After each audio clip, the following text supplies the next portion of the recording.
et du Saint-Esprit. La grâce de Jésus notre Seigneur, l'amour de Dieu le Père et la communion de l'Esprit Saint soient toujours avec vous. Bonjour. Pour ce 6e dimanche du temps ordinaire, nous continuons à suivre Jésus durant les premiers jours de son ministère en Galilée. Nous sommes dans l'Évangile, toujours dans le premier chapitre de l'Évangile selon saint Marc.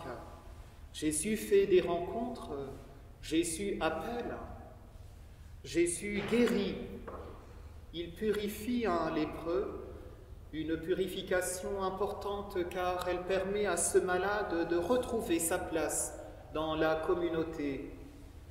En ce temps où le confinement nous éloigne les uns des autres, c'est un message plein d'espérance.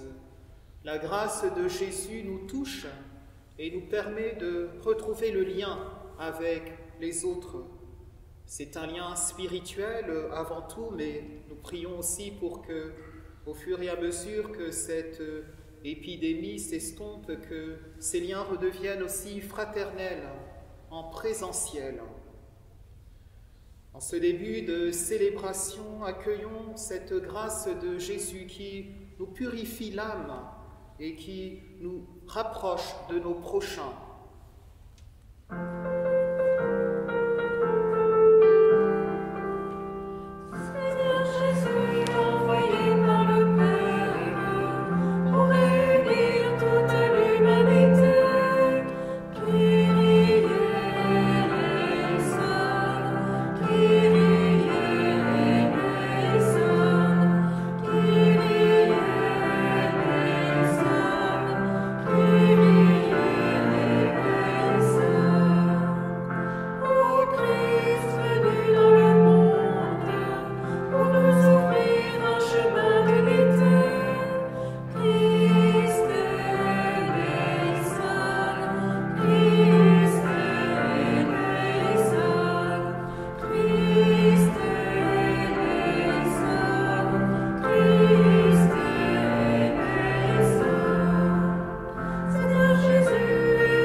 Dieu Tout-Puissant nous fasse miséricorde, qu'il nous pardonne nos péchés et nous conduise à la vie éternelle. Nous chantons la gloire du Seigneur.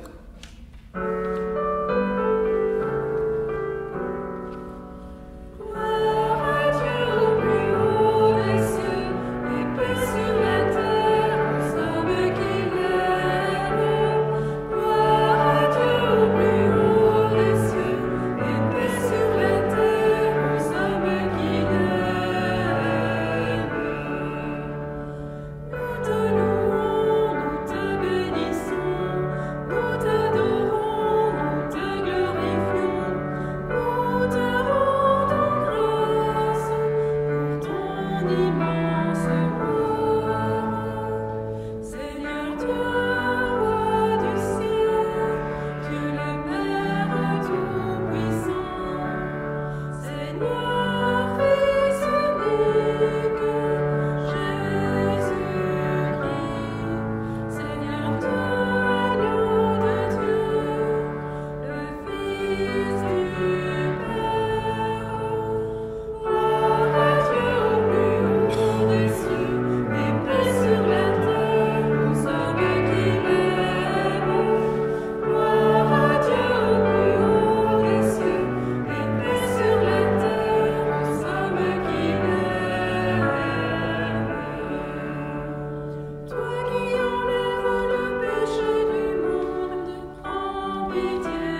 Prions le Seigneur.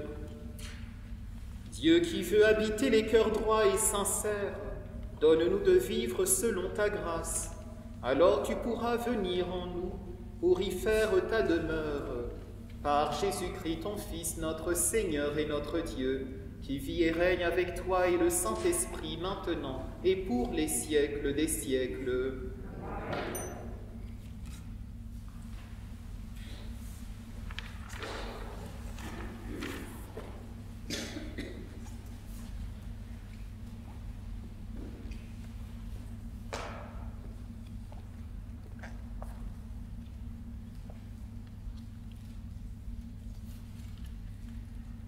Lecture du livre des Lévites. Le Seigneur parla à Moïse et à son frère Aaron et leur dit : quand un homme aura sur la peau une tumeur, une inflammation ou une pustule qui soit une tache de lèpre, on l'amènera au prêtre Aaron ou à l'un des prêtres, ses fils. Le lépreux, atteint d'une tache, portera des vêtements déchirés et les cheveux en désordre. Il se couvrira le haut du visage jusqu'aux lèvres et il criera : impur, impur. Tant qu'il gardera cette tache, il sera vraiment impur. C'est pourquoi il habitera à l'écart, son habitation sera hors du camp. Parole du Seigneur. Nous rendons grâce à Dieu.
Lecture de la première lettre de saint Paul apôtre aux Corinthiens.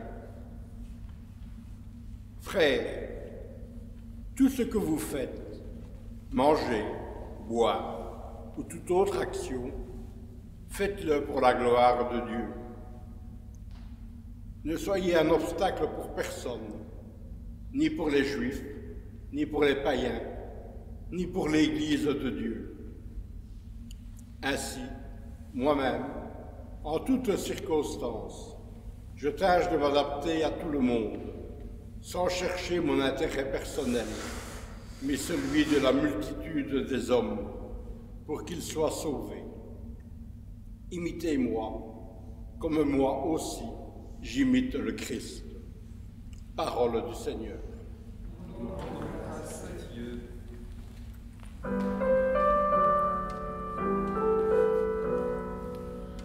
Alléluia, Alléluia.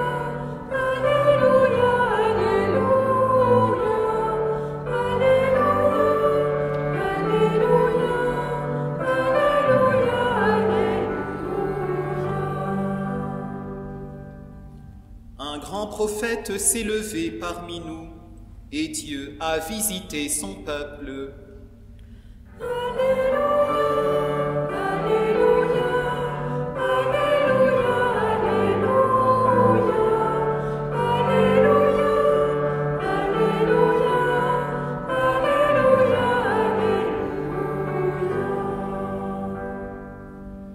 Le Seigneur soit avec vous. Évangile de Jésus-Christ selon saint Marc.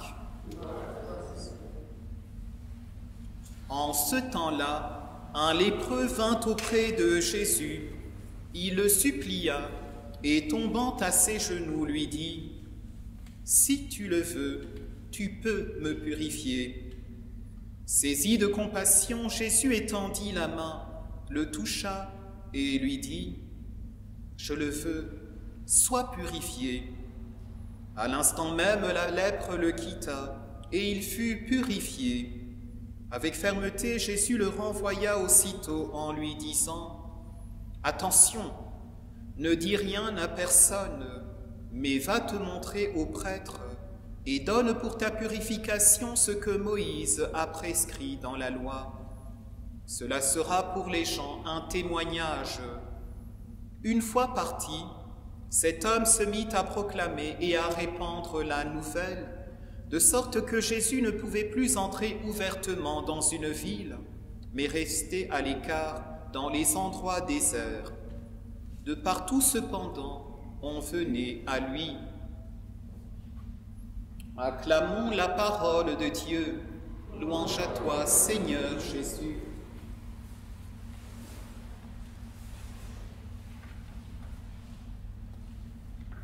Frères et sœurs en Christ, nous sommes le 6e dimanche du temps ordinaire et dans quelques jours, nous allons entrer dans le temps du carême avec le mercredi des cendres, ce mercredi prochain. Il est bon, après quelques semaines d'écoute attentive de la parole de Dieu, de faire un peu le bilan de ce que nous avons vu jusqu'ici. Nous lisons en cette année B, l'Évangile selon saint Marc, et les passages que nous avons lus ces derniers dimanches nous ont rapporté les débuts du ministère de Jésus en Galilée, après son baptême par Jean et son long séjour au désert. Le début de l'Évangile nous fait déjà comprendre le sens de ces premiers versets de l'Évangile, le sens de ce ministère. Il nous est dit au verset 14 du chapitre 1 que Jésus proclame l'Évangile de Dieu. C'est le sens du ministère de Jésus. Proclamer la bonne nouvelle venant de Dieu. Et Marc nous précise aussi le contenu de cette bonne nouvelle. Ce sont les premières paroles prononcées en public par Jésus. Il dit : « Les temps sont accomplis, le règne de Dieu est tout proche, convertissez-vous et croyez à l'Évangile. » Vous entendez le sens de cette bonne nouvelle? C'est un message destiné à retourner intérieurement l'être humain. C'est la conversion. Ce message aussi renouvelle le rapport de l'homme avec Dieu. Mais ce mouvement de l'homme vers Dieu est rendu possible, nous l'entendons, par le règne de Dieu qui s'approche, qui est proche, nous dit Jésus. Il est bon de s'attarder sur cette expression « le règne de Dieu », car il n'est pas facile de définir ce règne de Dieu qui est au fond au cœur des premiers pas de Jésus dans le ministère. Le règne de Dieu n'est pas un ordre politique comme on en voit dans le monde. On pourrait plutôt parler de la royauté de Dieu sur le monde, sur ce monde dominé par Satan. Satan est la personnalisation des forces du mal. Jésus appelle Satan le prince de ce monde dans l'Évangile selon saint Jean. Donc sur ce monde dominé par Satan, Dieu est en train de reprendre le pouvoir. Dans notre monde brisé, Dieu veut instaurer un pouvoir, non pas sur les hommes, non pas pour les dominer, mais pour les hommes, un message un pouvoir pour les hommes. Autrement dit, un pouvoir pour que l'humanité puisse vivre et s'épanouir. Et nous pouvons aussi voir dans les premières lignes de l'Évangile que ce processus ne repose pas exclusivement sur la toute-puissance divine, car Dieu a besoin des hommes. Une des premières choses que fait Jésus, c'est d'appeler des disciples. Dieu a besoin de nos mains pour faire advenir le règne. L'Évangile est donc aussi un rappel à l'homme de son potentiel. C'est l'objet des nombreuses paraboles qui mettent en valeur les talents et la possibilité des hommes à donner le meilleur d'eux-mêmes. Or, les hommes se montrent bien souvent résignés quand ils ne sont pas complices des forces du mal. C'est pour cela que Jésus, au nom de Dieu, nous demande de nous convertir, c'est-à-dire de ne plus être passifs, soumis, résignés ou complices, mais de croire à l'Évangile. Donc croire que le changement non seulement est possible, un changement pour nous-mêmes, notre cœur qui se convertit, mais aussi le monde qui se convertit, un changement non seulement possible, mais qui a commencé grâce à la présence de Jésus parmi nous. Cette présence, nous devons l'accueillir et, grâce avec le Christ, travailler à la présence du royaume dans ce monde. Nous avons dans la deuxième lecture le témoignage de Paul, quelques années plus tard, qui montre que cette œuvre est possible, contribuer au royaume est possible. Ayant ces précisions en tête, nous comprenons mieux le sens et la portée des gestes de Jésus que l'Évangile nous rapporte. Autant de signes destinés à nous expliquer comment Jésus inaugure le nouveau monde dès que les temps sont accomplis. Le premier signe, voyons un peu les différents signes que nous avons vus ces dernières semaines. Premier signe, Jésus enseigne, car rien n'est pire que l'ignorance. Dans le monde nouveau, il faut que tout se soit enseigné. Les 4 évangiles soulignent à maintes reprises que Jésus enseignait au temple, dans les synagogues, dans les maisons privées ou en plein air. Les évangélistes ont également noté que cet enseignement touchait sincèrement les foules, que Jésus parlait avec autorité et qu'il utilisait quantité d'images, de paraboles, de petites histoires et de faits divers. Donc nous voyons que la présence de Jésus, la présence du royaume se manifeste en premier lieu par la nécessité d'un enseignement de qualité. Un deuxième signe, c'est l'expulsion des démons. Souvenez-vous de l'Évangile, il y a 2 semaines.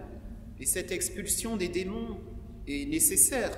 C'est le signe évident que c'en est fini du pouvoir des forces du mal qui emprisonnent les hommes et en font des esclaves.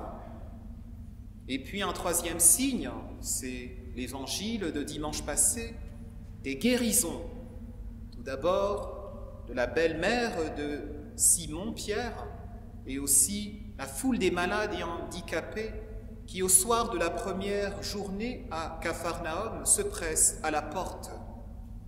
Guérisons dont certaines, les jours suivants, sont autant de signes que les temps sont accomplis. Quelque chose se passe, le changement est là. Le texte évangélique de ce jour entre dans la catégorie des récits de guérison. En tant que maladie, la lèpre avait un statut à part. C'est une maladie hautement contagieuse qui, comme le rappelle la première lecture tirée du livre du Lévitique, une maladie qui entraîne une mise à l'écart de la communauté, une exclusion totale. De plus, les taches sur le corps, les taches provoquées par la maladie, étaient considérées comme les conséquences d'une faute morale commise. Aujourd'hui encore, lorsque on dit traiter quelqu'un en lépreux, on ne vise pas une maladie, on vise plutôt le fait de rejeter une personne en raison des actes moralement condamnables qu'on lui importe. Ainsi, en guérissant le lépreux, Jésus non seulement le réintègre dans la communauté, mais il lui rend aussi cette dignité qui lui avait été enlevée par la maladie. Et nous avons là donc un message d'encouragement pour nous, un message qui nous est adressé afin qu'à notre tour, nous soyons capables de tendre la main vers ceux et celles que la société met à l'écart. De nos jours, vous pouvez le constater, le culte de la performance a pour conséquence de mettre en isolement la vieillesse, la maladie ou encore la pauvreté. La mort est devenue presque un tabou, on en parle peu. Et nous pouvons constater que la pandémie actuelle ne fait qu'amplifier le phénomène. Au plus la mort est présente, au plus on va essayer de la censurer ou on va faire en sorte de ne pas en parler, ou le moins possible. Les lectures de ce jour sont donc une invitation à faire preuve du courage évangélique pour manifester à notre niveau la victoire du règne de Dieu sur les forces qui enchaînent l'humanité. Dieu a besoin de nos mains, il a besoin de nos initiatives, de nos talents, afin que le règne de Dieu puisse chasser toutes les ténèbres qui nous emprisonnent.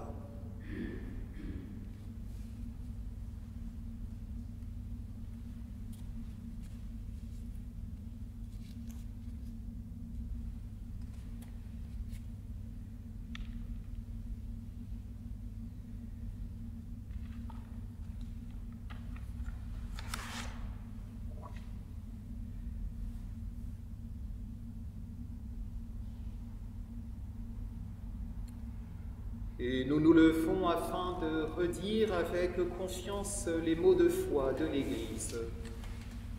Je crois en Dieu, le Père Tout-Puissant, Créateur du ciel et de la terre, et en Jésus-Christ, son Fils unique, notre Seigneur, qui a été conçu du Saint-Esprit, est né de la Vierge Marie, a souffert sous Ponce Pilate, a été crucifié, est mort et a été enseveli, est descendu aux enfers. Le troisième jour est ressuscité des morts, est monté aux cieux, est assis à la droite de Dieu le Père Tout-Puissant, d'où il viendra juger les vivants et les morts. Je crois en l'Esprit Saint, à la Sainte Église catholique, à la communion des saints, à la rémission des péchés, à la résurrection de la chair, à la vie éternelle. Amen. Réunis pour célébrer les bienfaits de Dieu, prions-le de nous inspirer lui-même une prière qu'il puisse exaucer.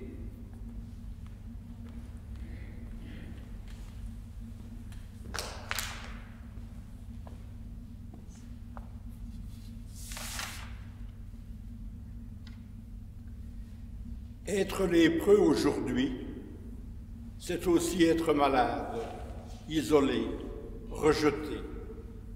C'est être seul, physiquement ou moralement, dans nos maisons, dans nos homes, dans nos hôpitaux, dans la rue et plus particulièrement en cette période de grand froid. Envoie ton esprit, Seigneur, à tous les bénévoles et professionnels qui œuvrent à remettre debout tous les lépreux qui nous entourent.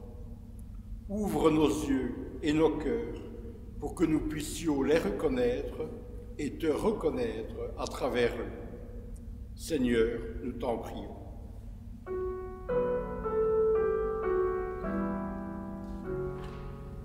Jésus, Sauveur du monde, écoute et prends pitié.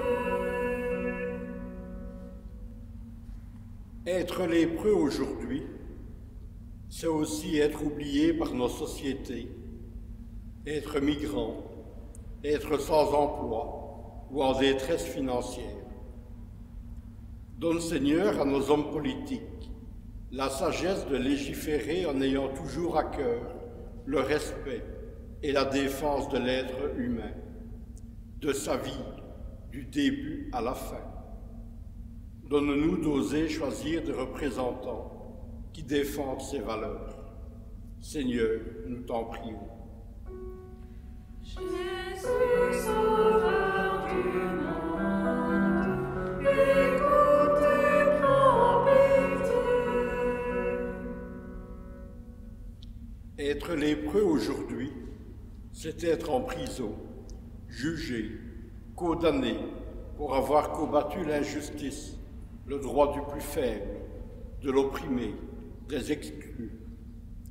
Donne-nous, Seigneur, guidés par ta parole et ton esprit, le courage d'oser s'opposer à l'injustice, à l'ignorance, à l'égoïsme et au mépris. Seigneur, nous t'en prions. Jésus, sauveur du monde, écoute et prends pitié. En cette fête de Saint-Valentin, envoie ton esprit, Seigneur, sur tous les couples qui se préparent au mariage, sur tous les couples qui resserrent jour après jour les liens qu'ils ont noués devant toi, sur tous les couples qui vacillent, qui doutent, qui sont touchés par la maladie ou le deuil. Donne-leur de pouvoir construire, reconstruire ou asseoir leur amour en puisant à la source de ton amour. Seigneur, nous t'en prions. Jésus, sauveur du monde, écoute et prends pitié. À tes fidèles, Seigneur, tends une main secourable, qu'ils te cherchent de tout cœur et voient exaucer leur juste demande.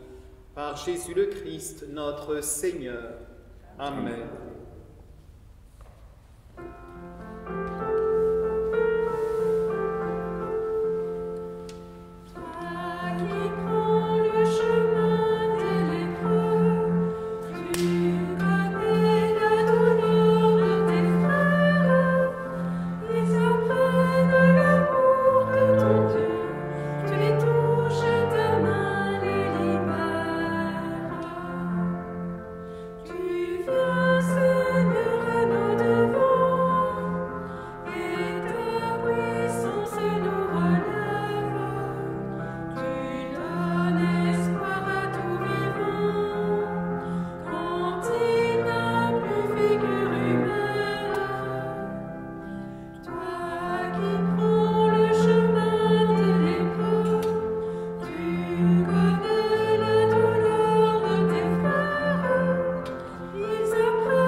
Prions ensemble au moment d'offrir le sacrifice de toute l'Église. Salut du monde. Que cette Eucharistie, Seigneur notre Dieu, nous purifie et nous renouvelle, qu'elle donne à ceux qui font ta volonté le bonheur que tu leur as promis, par Jésus le Christ notre Seigneur. Amen. Le Seigneur soit avec vous. Élevons notre cœur. Rendons grâce au Seigneur notre Dieu. Vraiment, il est juste et bon de te rendre gloire, de t'offrir notre action de grâce toujours et en tout lieu. À toi, Dieu fidèle, Père des miséricordes, car tu nous as donné ton Fils, Jésus le Christ, notre Seigneur et notre frère. Il a manifesté son amour pour les petits et les pauvres, les malades et les pécheurs. Il s'est fait le prochain des opprimés et des affligés. Sa parole et ses actes ont annoncé au monde que tu es vraiment un Père et que tu prends soin de tous tes enfants. C'est pourquoi, avec les anges et tous les saints, nous te louons, nous te bénissons, nous chantons l'hymne de ta gloire et sans fin nous proclamons.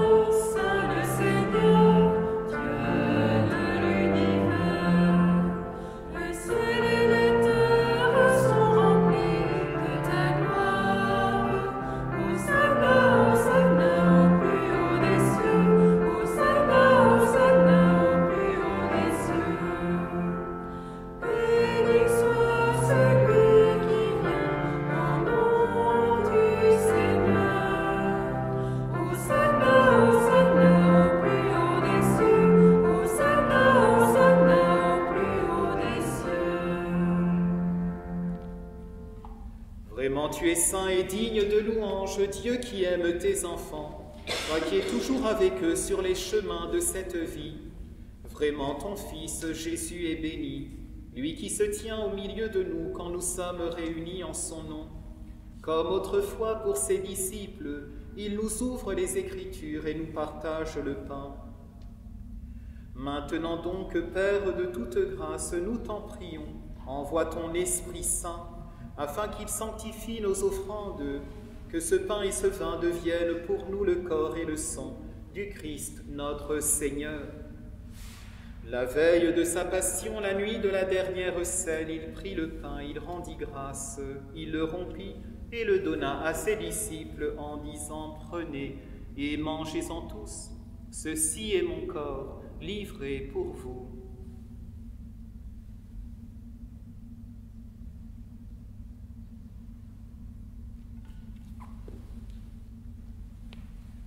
De même, à la fin du repas, il prit la coupe, de nouveau il rendit grâce et la donna à ses disciples en disant « Prenez et buvez-en tous, car ceci est la coupe de mon sang, le sang de l'alliance nouvelle et éternelle, qui sera versé pour vous et pour la multitude en rémission des péchés.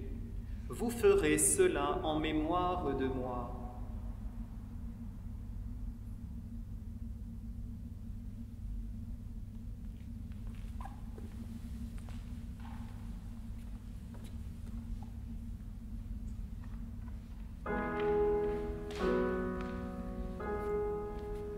Proclamons le mystère de la foi. Gloire à toi qui étais mort, gloire à toi qui es vivant, notre Sauveur et notre Dieu. Viens Seigneur Jésus, viens Seigneur Jésus,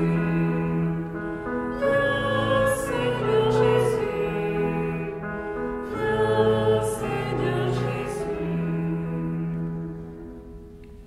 Voilà pourquoi, Père très saint, faisant ici mémoire de ton Fils, le Christ, notre Sauveur, que tu as conduit par la passion et la mort sur la croix, à la gloire de la résurrection, pour qu'il siège à ta droite, nous annonçons son œuvre de grâce jusqu'au jour où il viendra, et nous t'offrons le pain de la vie et la coupe de bénédiction. Regarde avec bonté, Seigneur, l'offrande de ton Église, qui te présente par nos mains ce qu'elle a reçu de toi, le sacrifice de louange, la Pâque du Christ. Que la force de ton esprit fasse de nous dès maintenant et pour toujours les membres de ton Fils ressuscité par notre communion à son corps et à son sang. Père Tout-Puissant, fais-nous vivre de ton esprit dans notre participation à ce mystère.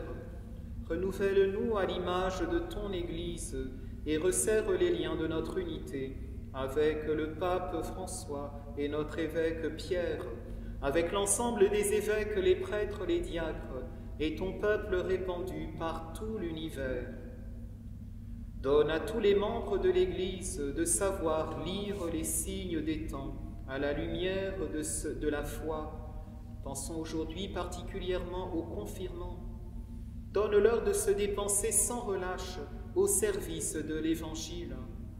Rends-nous tous attentifs aux besoins de tous, afin que, partageant leurs tristesses et leurs angoisses, leurs espérances et leurs joies, nous leur annoncions fidèlement la bonne nouvelle du salut et progressions avec eux sur les chemins de ton royaume.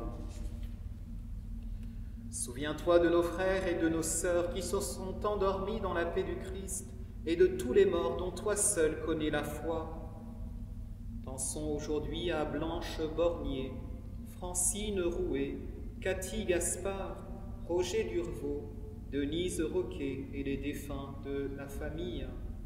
Les défunts de la famille Mirgaud-Laurent ainsi que Jame Mirgaud. Pensons aussi à Janine Nemery, décédée récemment. Donne-leur, Seigneur, de contempler la clarté de ton visage et conduis-les par la résurrection à la plénitude de la vie. Et lorsque prendra fin notre pèlerinage sur la terre, accueille-nous dans la demeure où nous vivrons près de toi pour toujours, en union avec la Vierge Marie, la bienheureuse Mère de Dieu, avec Saint Joseph, son époux, les apôtres, les martyrs, Saint Valentin et tous les saints du ciel. Nous pourrons alors te louer sans fin et magnifier ton nom par Jésus le Christ, ton Fils bien-aimé. Par lui, avec lui et en lui, à toi, Dieu le Père Tout-Puissant, dans l'unité du Saint-Esprit, tout honneur et toute gloire, pour les siècles des siècles. Amen.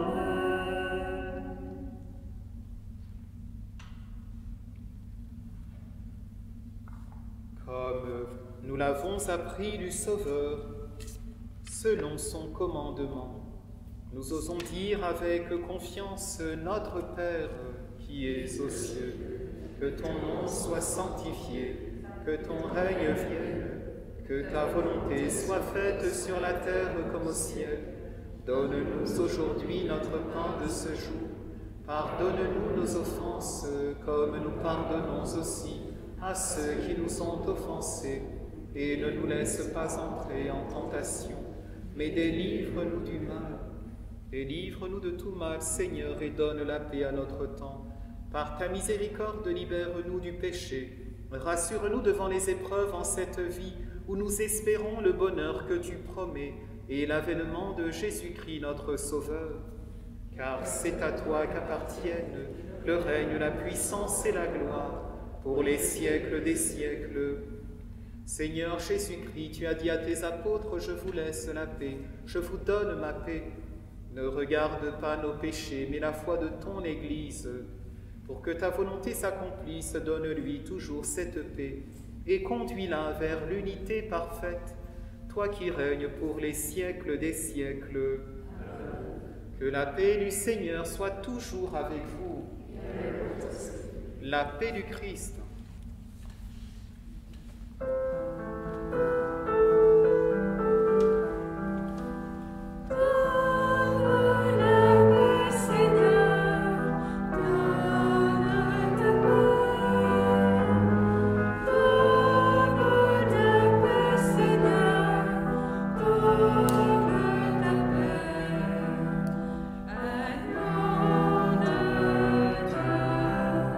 Qui en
invité au repas du Seigneur, voici l'agneau de Dieu qui enlève le péché du monde.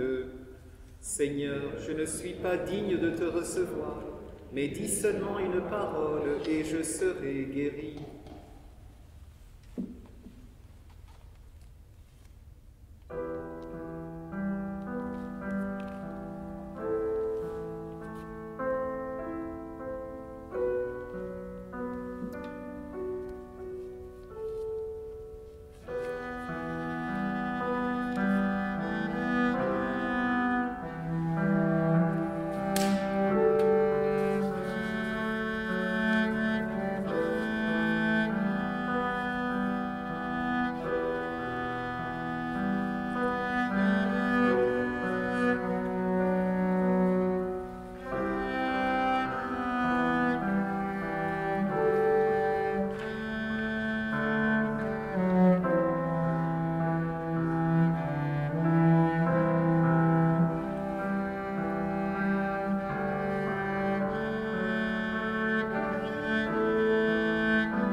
Le silence, prions, laissons le feu de l'Esprit purifier de nos cœurs tout ce qui l'obscurcit, tout ce qui nous entraîne sur la voie des ténèbres, ce qui nous éloigne des autres.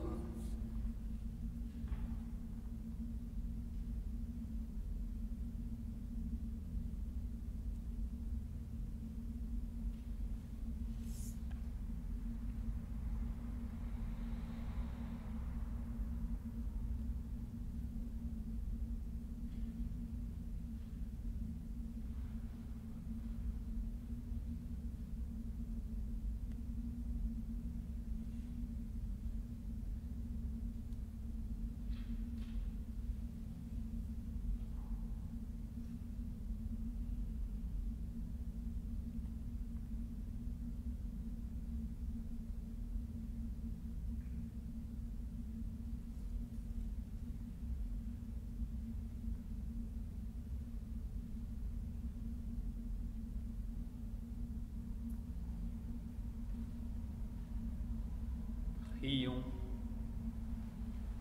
Tu nous as donné, Seigneur, de goûter aux joies du ciel.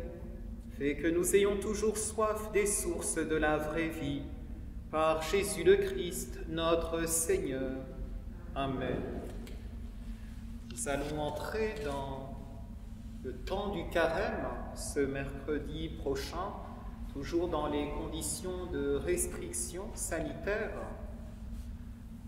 Voilà, donc il y aura pour cette raison 2 célébrations, le mercredi des cendres, comme indiqué sur le feuillet du bulletin paroissial, une messe le mercredi à 8h30 ici à Philippeville et une autre à 17h30 à Sautour. Voilà, entrons dans ce temps de carême avec humilité, avec déjà le désir de contribuer au royaume. Et nous savons que ce royaume est proche en Jésus, il est là. Laissons la présence de Jésus nous régénérer et que ce temps de carême éloigne de nos cœurs toute la peur suscitée par la pandémie, la peur suscitée par nos échecs, la peur suscitée par la mort. Laissons la présence de Dieu rayonner et nous mettre sur le chemin de la vie. Le Seigneur soit avec vous. Que Dieu Tout-Puissant vous bénisse, le Père, le Fils et le Saint-Esprit. Allez dans la paix et la joie du Seigneur. Bon dimanche et bonne semaine et bonne fête à tous les amoureux.